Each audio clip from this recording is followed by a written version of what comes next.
السلام عليكم ورحمة الله وبركاته نحمده ونصلي على رسوله الكريم أما بعد فأعوذ بالله من الشيطان الرجيم بسم الله الرحمن الرحيم قل هو الله أحد الله الصمد لم يلد ولم يولد ولم يكن له كفوا أحد وقال النبي صلى الله عليه وسلم إنما الأعمال بالنيات أو كما قال عليه الصلاة والسلام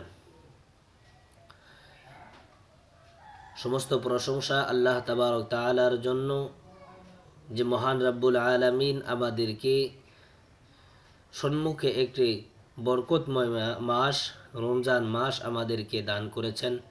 আলহামদুলিল্লাহ। নবী করিম সাল্লাল্লাহু তাআলা আলাইহি ওয়াসাল্লামের উপরে লাখো কোটি দরুদ ও সালাম সাল্লাল্লাহু আলাইহি ওয়াসাল্লাম। আজকে আলোচনা হবে রমজানের নিয়ত সম্পর্কে। রমজানের নিয়ত করা শর্ত কি এবং শর্ত না, আর যদি শর্ত হয় সেটা কি রমজান মাসে প্রত্যেক দিনে রোজার নিয়ত করতে হবে নাকি একদিন নিয়ত করলেই সব দিনের জন্য কাফি হয়ে যাবে, এবং ওই শর্তর নিয়তটি রাতে করতে হবে নাকি দিনে করলেও হবে, আর যদি দিনে করলে চলে তাহলে কয়টা পর্যন্ত নিয়ত করাটা চলবে, এই বিষয় নিয়ে আলোচনা করব ইনশাআল্লাহ তাআলা। সর্বপ্রথম আমি আপনাদের সম্মুখে যে হাদিস শরীফটি তেলাওয়াত করেছি, ইন্নামাল আমালু বিন্নিয়াত, এই হাদিস শরীফটি বুখারী শরীফের সর্বপ্রথম হাদিস, যেখানে নবী করিম সাল্লাল্লাহু তাআলা আলাইহি ওয়াসাল্লাম বলেছেন, সমস্ত আমলের দারোমদার, সমস্ত আমলের ভরসা রয়েছে নিয়তের উপরে। সুতরাং রোজা যদি একটি আমল, রোজা একটি আমল ইবাদত, তাই তার জন্য একটি নিয়ত, নির্ধারিত নিয়ত থাকা জরুরি শর্ত। নিয়ত না করলে কিন্তু রোজা হবে না। এবার যদি ফরজ রোজা হয় বা নফল রোজা হলো বা মান্যতের রোজা হলো বা কাজা রোজা হলো, যেই হোক না কেন তার জন্য কিন্তু নিয়ত করতে হবে। এটা শর্ত নয় যে সেই বান্দা মুখের দ্বারায় রোজার নিয়ত করলো, সে যদি সেহেরের সময় উঠে খানা খাদ্য খাইলো তথাপিও কিন্তু তার জন্য নিয়তটি হয়ে যাবে। এবার আসেন, প্রত্যেক রোজার জন্য নিয়ত করতে হবে নাকি একদিন নিয়ত করলে হয়ে যাবে।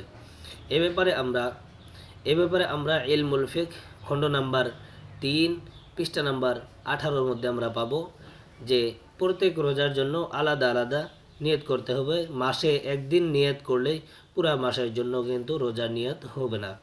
প্রত্যেক দিনের জন্য আলাদা আলাদা আমাদেরকে নিয়ত করাটা জরুরি। এবার আসেন, রোজার নিয়তটা কখন করবেন, রাত্রে করবেন নাকি সকালবেলা করবেন। এ ব্যাপারে আমরা বেহেশতি জেওর খণ্ড নাম্বার 3 পৃষ্ঠা নাম্বার 3 মধ্যে আমরা পাই, সেখানে উল্লেখ রয়েছে, রমজান শরীফের রোজার জন্য যদি কোনো বান্দা রাত্রেবেলায় রোজার নিয়ত করে নেয় সেটা কিন্তু তার জন্য ফরজটা আদায় হয়ে যাবে। আর যদি কোনো বান্দা এমন হয় যে রোজার নিয়তটি সকালবেলা করবে, মানে সে রাত্রেবেলা রোজার নিয়ত করে নাই, রোজা থাকবে কিনা সেটা নিজেও সঠিক করে নাই, সকালবেলা হয়তো থাকার চেষ্টা করবে, সকালবেলা রোজার নিয়ত করলো, অথবা কিছু টাইম চলে গেল, দিনের কিছু অংশ চলে গেল, সে ভাবতেছে থাকবো কি থাকবো না, এমন করতে করতে যদি আধা বেলা কম থাকে, তখন যদি সে ব্যক্তি ভাবে যে না আজকে রোজার নিয়তটি করে নিয়ে সারাদিন চলেই যাইতেছে, তখন যদি সেই বান্দা রোজার নিয়ত করে তাহলে কিন্তু তার রোজার নিয়তের ফরজটা আদায় হয়ে যাবে, যদি সেই বান্দা সকালবেলায় কোনো কিছু খাবার গ্রহণ না করে থাকে। এবার আসেন, যদি আমরা রোজার নিয়তটি সকালবেলা কতক্ষণ পর্যন্ত, আমরা কত টাইম পর্যন্ত করতে পারবো, এ ব্যাপারে আমরা বেহেশতি জেওর 3 নম্বর খণ্ড পৃষ্ঠা নাম্বার 3 মধ্যেই পাই, সেখানে উল্লেখ রয়েছে যে রোজার নিয়তটি আমরা কত টাইম পর্যন্ত করতে পারবো। ওখানে উল্লেখ রয়েছে যে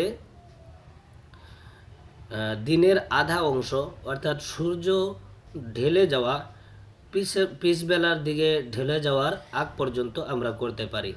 এখন আমরা সেটা অনুমান করব কি করে, হঠাৎ কোনো দিন এমন হয়ে যায় ঠান্ডার মৌসুমে যে ঠান্ডার কারণে নিয়রের কারণে সেখানে সূর্য আমরা দেখতে পারি না, তাহলে আমরা টাইমটা নির্ধারিত কেমন করে করব? এ ব্যাপারে উল্লেখ রয়েছে যে সেহরির টাইম থেকে সুবেহে সাদিকের ওয়াক্তের থেকে আরম্ভ করে ইফতারের সময় পর্যন্ত আমরা টাইমটাকে নির্ধারিত যে টাইম রয়েছে সেটার মধ্য থেকে আধা করে নিব। আর ওই আধার মধ্য থেকে কিছু অংশ আগে যাতে আমরা নিয়তটা করে নেই। যদি আধা অংশ পুরাটাই চলে যায় বা আধা অংশ থেকে বেশি চলে যায়, সেক্ষেত্রে কিন্তু নিয়তটা আমাদের আদায় হবে না, অতঃপর আমাদের রোজাটাও হবে না। সেটা আমরা ইনশাআল্লাহ খেয়াল রাখবো। আল্লাহ তাবারক তাআলা আমাদের সবাইকে উত্তম রূপে নিয়ত করে রোজা রাখার জন্য তৌফিক দান করুন, আমিন। আসসালামু আলাইকুম ওয়া রাহমাতুল্লাহি ওয়া বারাকাতুহু।